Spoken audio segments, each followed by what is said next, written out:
Hello, my name is Rob, and today I want to talk about this, the Children's Step-by-Step Cookbook, the best cookbook for children. Welcome to Rob's Randoms. On this channel I make weekly videos about absolutely anything. It could be a DIY project or an art project or talking about cookery, which is what today is, because this is the best cookbook for children. I had this book as a kid and I loved it. Not this one, actually. Our original one, I think, has been destroyed because we used it so much over the years. My sister bought me this as a birthday present last year. It's fantastic. I love this. This is an incredible cookbook. This is renowned online. On Amazon, this has got 4.5 stars with hundreds of reviews. On Goodreads, this has got 4.19 out of 5. That puts it just between Little Women and 1984. So, why is this such a good cookbook for children? Well, first of all, it explains everything rather than just having a recipe. There are pictures for every step of every recipe so that you can understand what's going on. There are pictures of the ingredients that you need. There are pictures of the tools that you can use. There are, at the back, there is descriptions of how to do basic things like how to grate cheese, how to core an apple. Basically, it covers absolutely everything that a child would need to know and could possibly get confused by.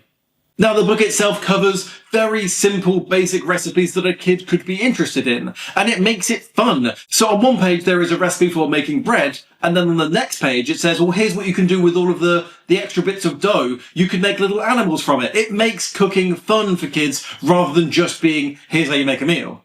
So yesterday I was having a little look through this book to kind of see what I could make in this video, and I noticed something that I just have to mention.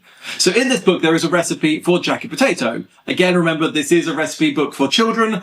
Children have never made a baked potato before, they need to know how to do it. And it suggests that there are lots of different fillings that you can put in a baked potato, like tuna or cheese, things like that. And in the cheese one, it suggests adding a slice of pineapple to your baked potato with cheese. And I just had to stop and kind of go, has anyone ever done that before? And I have to say, in the comments, let me know if you have ever even considered putting pineapple in a jacket potato, because I have never considered that before. It's such a weird thing to see in here. And I was like, have they just done it just to like fill out the page to put an extra thing there? Or is that a thing people do? I don't know. It genuinely could be. I have to know. So, we are obviously going to be making something from this book today. As a kid, basically all I would ever do is turn to the chocolate chip cookies page or the small cakes page, because both of those recipes are phenomenal. I still use them to this day. They are perfect recipes for making chocolate chip cookies or little cakes. But today we're going to make something slightly different. So there's lots of recipes in this book about how to make pasta or how to cook with meat, or like even how to make a sandwich. Again, it's aimed at children, but I didn't really fancy making any of those. I was quite tempted by the potato and cheese pie, although I'm pretty sure that is just dough from our potatoes. I'm not entirely sure. But in the end, I decided instead to go for the fruit frisbees. So fruit frisbees is a very simple recipe that uses pre-made puff pastry, and you just decorate it nicely with fruit. Again, trying to teach children that cooking is also about the presentation of it.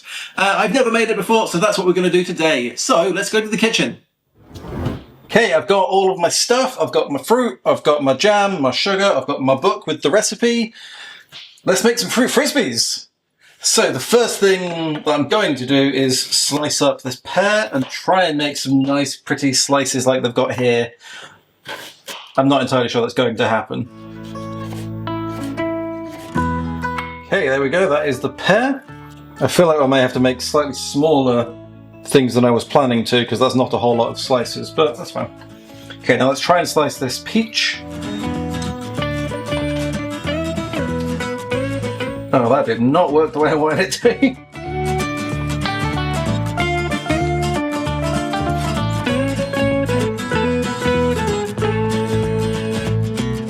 So now I need to replace all of this with the puff pastry, and we'll see if we can arrange all of that into a nice looking fruit frisbee. So first off we need our puff pastry. So yeah, I'm going to do about that sized.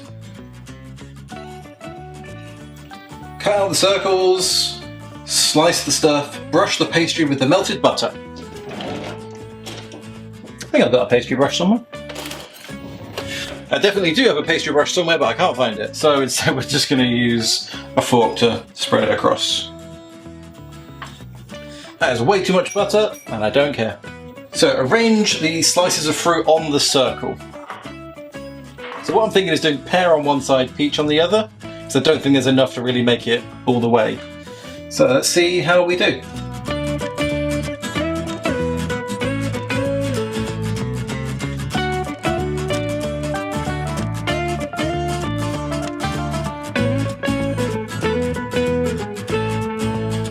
Et voila! So now we have to pour a little bit more melted butter over all of this. And then sprinkle that with some sugar. And then we go and bake this for 20 minutes.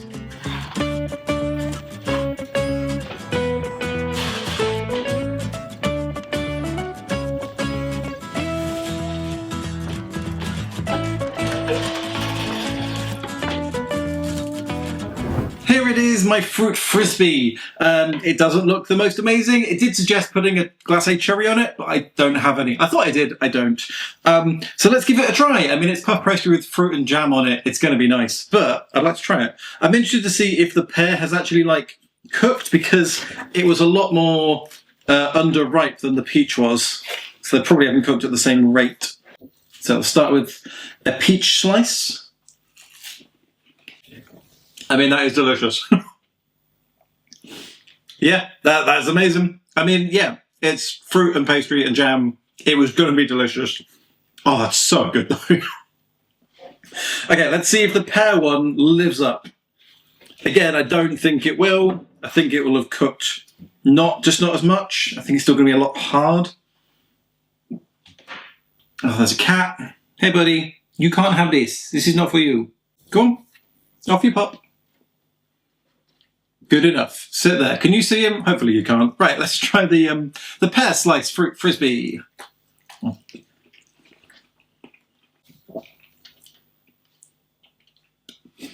Okay, so that was still really nice, but only because it's covered in apricot jam. I could not taste the pear in that at all. Pear has got a very mild flavour, and it just isn't coming across whatsoever there. That peach one is absolutely the winner. I'm going to have more of it. There you go, that's what I managed to make from this children's step-by-step cookery book. I'm not going to move the cat. Yes, this doesn't look the most amazing, but it tastes nice. It was fun to make. Hey, it's like a child could have made it. So let me know in the comments if you have ever had this book or if you're going to buy it. I genuinely think this is a fantastic book for kids if you want to teach them about the basics of cookery. It's fantastic. The recipes in there are really good. Anyway, thank you so much for being here. My name is Rob, and I will see you in another random video next week.